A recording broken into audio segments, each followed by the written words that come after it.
And the last class at the bottom will be the nobles, generals, scholars, and all the other officials. The nobles mostly consist of relatives of the emperor and noble families who own or rule over large territories. They provide money and revenue for the palace. The amount of power they hold depends on who has the favor of the emperor. Generals are very highly respected and honored. They are almost revered as kings of their conquered lands. The more successful, the more power and status they can have. The scholars and officials are the ones that pass the civil service exam and are advisors of the emperor. The more experienced and more respected are the seniors. They are very high in status and they normally come from families who can afford an education for their son. As you can see now, every position is ordered accordingly and there are even class systems within the social hierarchy, which can make life in the palace very complex and sometimes a little confusing. To show how each gender functions, I'll be using two characters and take you on their journey with them to the imperial palace. Meet Biyu and Li Wei, the two characters that will be accompanying to the imperial palace. And now a quick time period background is the year 1421 AD under the rule of Emperor Yongle.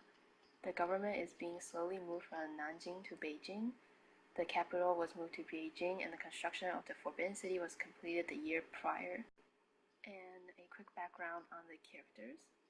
Biyu is 16 years old. She is the daughter of a noble family from Hanzhou and she lives a comfortable life. Like many young women of the time, her only duty was to learn the arts of being a lady. The goal was so she can gain wealth and status by a successful marriage. This includes studies on manner, dance, poetry, art, and how to behave.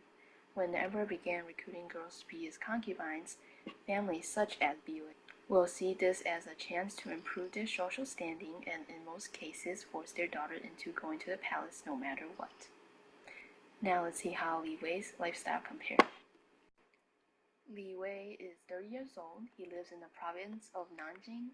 He is the oldest son of a poor family who depended on farming for income. He went to school by day and farmed and studied by night. He and his family is part of the large peasant population. He is fortunate, however, as his family encouraged him to study the 5 fusion classics in order for him to take the civil service exams. Even if he doesn't make it to the imperial palace, he will still bring prestige to his community and hold an office job. His family will also be automatically promoted to middle class. All this sounds like a great deal for both Biyu and Li Wei, but what does it really take to get to the imperial palace? Let's start with Biyu. Biyu has now received the news that the emperor has summoned her to the palace. Emperors usually choose based on paintings of the woman, so it is primarily appearance-based. Lots of families will pay handsome amounts of money to the painter to make sure the portrait is prettier. Although she knows she will just be one amongst the thousands of other concubines, she agrees to go. But let's say if Biyu refuses. The punishment for disobeying the word of the emperor is death.